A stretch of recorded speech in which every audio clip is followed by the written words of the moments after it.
Assalamualaikum warahmatullahi wabarakatuh. Selamat pagi, apa kabarnya Ibu Mima dan teman-teman? Saya harap dalam keadaan sehat selalu ya. Meskipun di masa pandemi saat ini kita tetap harus jaga kesehatan. Izinkan kami dari kelompok 6 berterima kasih kepada Ibu Mima karena telah diberi kesempatan untuk presentasi materi alam semesta dan tata surya. Sebelum memulai presentasi, saya akan memperkenalkan diri. Dari kelompok 6 ada saya Hairudin dengan NPM 202014500 dan selanjutnya ada Hai teman-teman semua, perkenalkan nama aku Devi Permatasari dengan NPM 202014500 Hai, selamat pagi semuanya. Dengan saya Meyanti Selitonga, NPM 14500-234. Oke, terima kasih kepada teman sekelompok saya telah memperkenalkan diri. Baik, selanjutnya kami akan mempresentasikan materi yang diberikan kepada kelompok kami yang akan dijelaskan pertama oleh Saudari Meyanti. Kepada Meyanti dipersilahkan. Oke, terima kasih kepada Kaudin. Baik, di sini saya akan menjelaskan tentang teori terbentuknya alam semesta. Alam semesta itu adalah ruang di mana di dalamnya terdapat kehidupan, biotik maupun abiotik, serta segala macam peristiwa alam yang dapat diungkapkan maupun yang belum dapat diungkapkan oleh manusia. Seluruh ruang waktu kontinu tempat kita berada dengan energi dan materi yang dimilikinya. Alam semesta ini terdiri dari sebuah materi termasuk tenaga dan radiasi serta yang telah diketahui dan baru dalam tahap percaya bahwa pasti ada di antariksa. Pengertian alam semesta mencakup tentang mikrosmos dan makromos. Mikromos adalah benda-benda yang mempunyai ukuran yang sangat kecil, misalnya atom, elektron. Terbentuknya alam semesta, teori terbentuknya alam semesta itu terdiri dari beberapa teori. 1. Teori dentuman.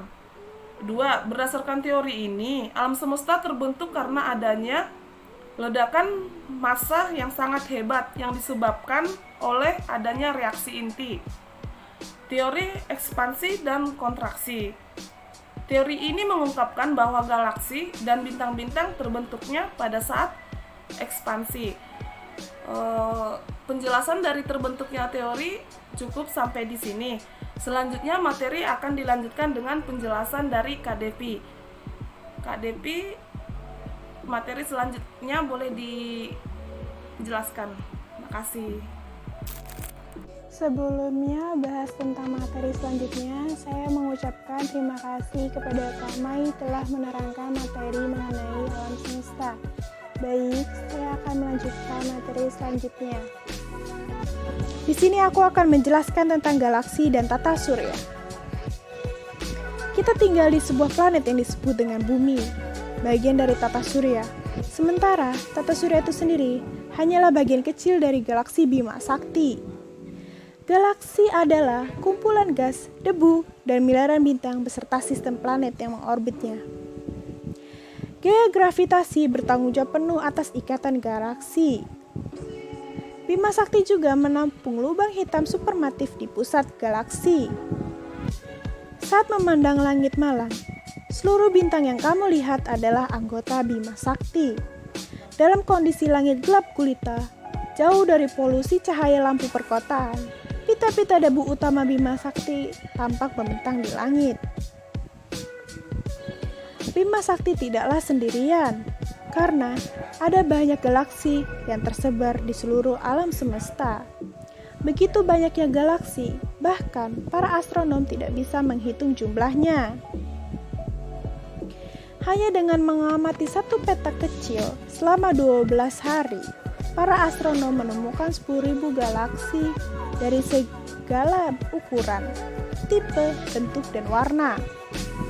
Beberapa galaksi memiliki bentuk spiral seperti galaksi kita. Struktur galaksi spiral yang paling menonjol adalah lengan-lengan galaksi yang melengkung mirip kincir. Ada pula galaksi berbentuk oval yang minim fiturnya. Sementara yang lain tidaklah berbentuk spiral ataupun oval. Bentuk mereka tidaklah teratur dan tampak seperti gumpalan. Apapun cahaya yang kita lihat dari setiap galaksi berasal dari bintang-bintang di dalamnya. Kadang-kadang jarak antara galaksi terlalu dekat sampai saling bertabrakan. Bahkan suatu hari nanti galaksi Bima Sakti kita akan bertabrakan dengan galaksi Andromeda. Akan tetapi kita tidak perlu risau karena peristiwa itu hanya akan terjadi ketika 5 miliar tahun yang akan mendatang. Selain itu, jika tabrakan antara Bima Sakti dan Andromeda terjadi hari ini, kita mungkin tidak akan menyadarinya. Mengingat galaksi yang sangat besar dan bintang beserta sistem planet yang tersebar dari ujung ke ujung. Jadi, meskipun keduanya saling bertabrakan, tata surya kita tetaplah aman. Ada banyak sekali teori terbentuknya tata surya kita, teori kabut atau nebula, teori awan, teori planetesimal, pasang surut, dan teori lainnya. Tapi di sini aku akan membahas tentang teori kabut atau nebula. Terbentuknya bintang terbesar kita yaitu matahari. Kisah terbentuknya tata surya diawali terbentuknya matahari pada 1,6 miliar tahun yang lalu. Sejak dulu, galaksi Bima Sakti dipenuhi oleh molekul raksasa. Molekul ini didominasi oleh hidrogen dan helium dan juga unsur-unsur lainnya seperti karbon, nitrogen, dan silikat. Dengan jumlah yang sedikit, lalu sebagian kecil dari awan molekul raksasa mengalami peluruhan. Gravitasi sebagian dari materi hasil dari peluruhan tersebut berkumpul di tengah dan menjadi inti. Inti tersebut berputar semakin cepat dan meningkatkan temperatur inti, hingga pada akhirnya inti tersebut memiliki energi yang cukup untuk memulai pembakaran hidrogen menjadi helium. Dan terjadilah reaksi nuklir yang melepaskan energi sangat besar dan terbentuklah matahari.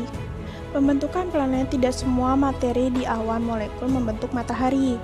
Masih ada sisa debu dan gas yang membentuk piringan di sekeliling matahari, sehingga kalau dilihat akan tampak seperti sebuah piringan dengan bola gas raksasa yang berpijar di tengahnya.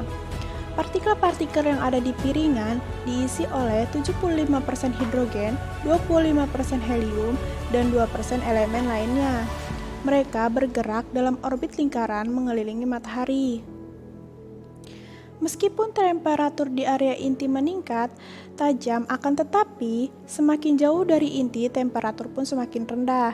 Karena itu, materi yang ada di area inti akan tetap mudah menguap, sedangkan gas di daerah yang jauh dan dingin akan tetap berada dalam kondisi gas. Materi di dalam piringan kemudian berkondensasi membentuk butiran padat maupun cair. Butiran yang berada di dekat matahari adalah partikel padat yang mengandung senyawa, aluminium, titanium, besi, nikel, dan silikat. Pada area jauh dari matahari, temperatur pun cukup rendah sehingga molekul hidrogen berkondensasi membentuk es dari air es, metana beku, dan amonia beku. Perbedaan temperatur antara area dekat dan area yang jauh dari matahari menjadi asal mula materi perbedaan antara planet yang akan terbentuk nantinya. Partikel di dalam piringan saling berinteraksi, mereka bergerak dan saling bertabrakan, sehingga menjadi partikel yang lebih besar dan padat. Tabrakan antara partikel ini terjadi hingga membentuk planet kecil atau yang disebut dengan planetesimal. Planetesimal terus bertumbuh semakin besar, yang kemudian dikenal sebagai protoplanet atau cikabaka planet. Protoplanet dalam interaksinya menarik planetesimal dengan komposisi yang sama untuk bergabung dan membentuk planet. Perbedaan materi planet, perbedaan suhu partikel dekat dengan matahari dan yang jauh dengan matahari. Pada suhu yang dekat dengan matahari akan semakin panas, maka di dekat matahari planetesimal yang terbentuk adalah berupa batuan dan logam. Karena gas dan es akan menguap, maka terbentuklah planet Merkurius, Venus, Bumi, dan Mars. Selain itu, dari batu dan logam, planetesimal juga terbentuk dari serpihan es. Interaksi antara planetesimal yang disusun oleh batuan, logam, dan serpihan es membentuk inti planet raksasa. Inti yang sangat besar dan mampu menangkap gas hidrogen dan helium untuk membentuk atmosfer yang sangat tebal. Akhirnya, terbentuklah planet yang kita kenal sebagai planet-planet gas seperti Jupiter, Saturnus, Uranus, dan Neptunus. Pembentukan materi kecil pada bagian luar piringan ini kondisinya semakin dingin karena temperatur semakin rendah. Pada area ini masih ada planetesimal es yang tetap bertahan dan membentuk kumpulan objek kecil. Pada saat ini yang kita kenal dengan sebuah Kuiper, yang di dalamnya terdapat objek yang cukup besar yang digolongkan sebagai planet kerdil seperti Pluto, Makemake, Sedna, dan Eris. Sementara itu, area di antara Mars dan Jupiter diisi oleh objek kecil lainnya yang dikenal sebagai serbuk asteroid. Objek tersebut merupakan sisa planet tesimal yang membentuk tata surya yang tidak berhasil berkoalisasi membentuk planet karena gangguan gravitasi dari Jupiter. Satelit alam dan cincin. Planet di tata surya diketahui memiliki satelit alami masing-masing kecuali planet Merkurius dan Venus. Jika mereka memiliki satelit tidak akan bertahan lama karena jarak yang terlalu dekat dengan matahari. Hal tersebut akan menyebabkan satelit mereka akan tertarik oleh gravitasi matahari pada planet raksasa. Satelit alam mereka terbentuk lewat proses hampir serupa dengan kelahiran planet. Pada masa awal pembentukan planet raksasa, terdapat jumlah gas di sekeliling planet yang kemudian berinteraksi membentuk planet di sekitar planet tersebut. Untuk Mars, planet tersebut mendapatkan satelit dengan menangkap objek yang berada di dekat Mars. Objek tersebut mengitari Mars, sedangkan Bumi mendapatkan satelit yaitu bulan. Melalui tabrakan bumi dengan objek lainnya, sama dengan planet Mars yang kita kenal planet Dayang. Sisa tabrakan itulah yang menjadi bulan yang mengitari bumi.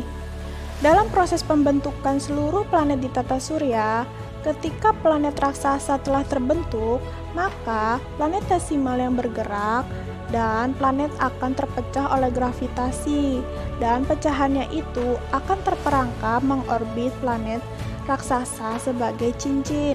Oke, jadi kesimpulannya adalah semua berawal dari sekumpulan debu dan gas dan partikel berat lainnya tergabung menjadi satu, kemudian menjadi suatu objek yang lebih besar seperti matahari dan planet lainnya. Baik, materi selanjutnya akan dibahas oleh Bang Khairuddin.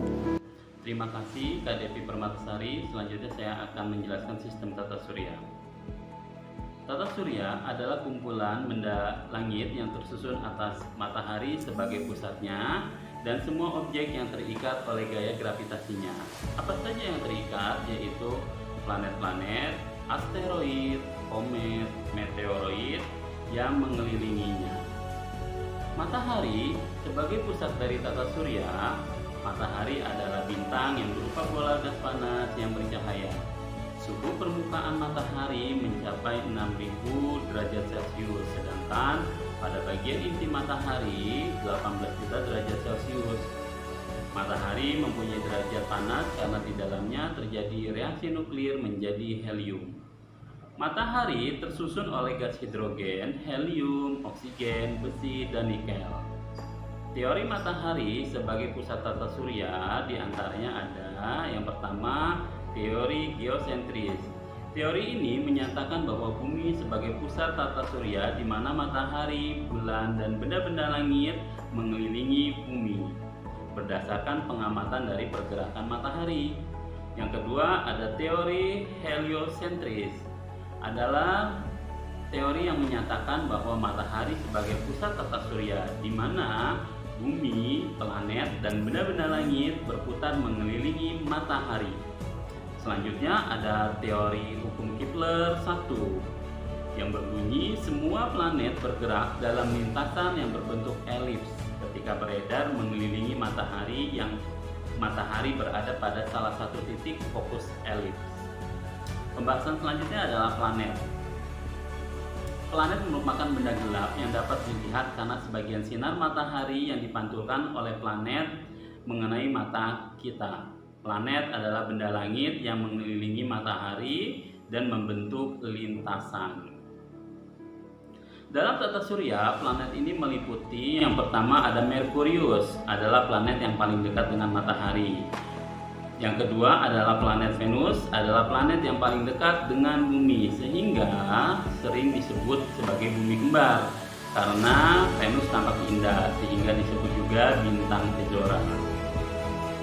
Yang ketiga adalah planet bumi, di mana ini adalah satu-satunya planet yang mempunyai kehidupan. Selanjutnya ada planet Mars, satu-satunya planet yang berwarna kemerah-merahan, disebut sebagai planet Mari. Di Mars juga terdapat sebuah gunung yang tingginya 2 kali dari gunung Everest, yaitu gunung Olympus Mons. Selanjutnya ada planet Jupiter, adalah planet terbesar di susunan tata surya. Besarnya mencapai 1.300 kali besar bumi dan memiliki 16 satelit. Yang terbesar adalah Ganymede. Selanjutnya adalah planet Saturnus yang dilingkari cincin.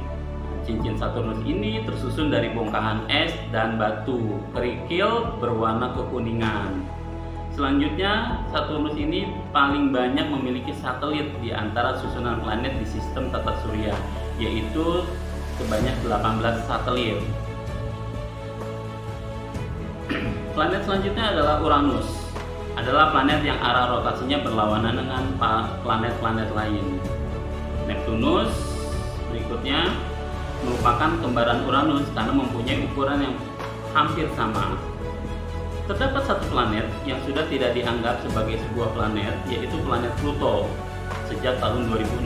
Berdasarkan letaknya, planet ini dibedakan menjadi 2. Yang pertama ada planet dalam dan ada planet luar, di mana pada planet ini planetoid sebagai batasannya. Yang termasuk ke dalam planet dalam adalah Merkurius, Venus, Bumi, dan Mars. Sedangkan yang menjadi planet luar adalah Jupiter, Saturnus, Uranus, dan Neptunus. Pembahasan berikutnya adalah satelit. Nah, satelit ini merupakan benda langit yang bergerak mengelilingi planet dan bersama-sama planet mengelilingi matahari. Satelit alami dari planet bumi adalah bulan. Orang yang pertama mendarat di bulan adalah Neil Armstrong dan Edwin Aldrin. Pembahasan selanjutnya adalah komet, benda langit yang tersusun dari gumpalan partikel debu kecil yang menyatu dengan gas dan es. Komet biasanya disebut bintang berekor, mengelilingi matahari dengan garis edar lonjong, mempunyai ekor yang bergerak menjauhi matahari. Komet yang terkenal yaitu komet Halley, ditemukan pada tahun 1682 oleh ilmuwan Inggris yang bernama Edmund Halley dan muncul setiap 76 tahun sekali. Terakhir muncul pada tahun 1986 dan masih banyak istilah komet-komet yang lain yang ada di luar angkasa. Selanjutnya adalah asteroid, merupakan benda langit ukuran kecil yang mengelilingi matahari. Disebut juga planetoid, jumlahnya sangat banyak yang tersebar pada lintasan Mars dan Jupiter. Selanjutnya ada meteor, benda angkasa yang berpijar akibat gesekan atmosfer bumi.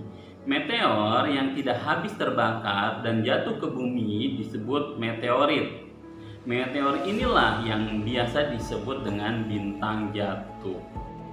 Demikian presentasi dari saya, kurang lebihnya mohon maaf. Wassalamualaikum warahmatullahi wabarakatuh.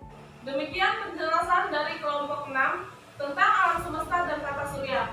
Terima kasih juga telah menonton video di channel YouTube kita. Mohon maaf jika ada kekurangan penjelasan dari kelompok kami. Jika terdapat pertanyaan yang ingin ditanyakan, kalian bisa silakan ketik di kolom komentar atau kalian hubungi WA di nomor bawah ini.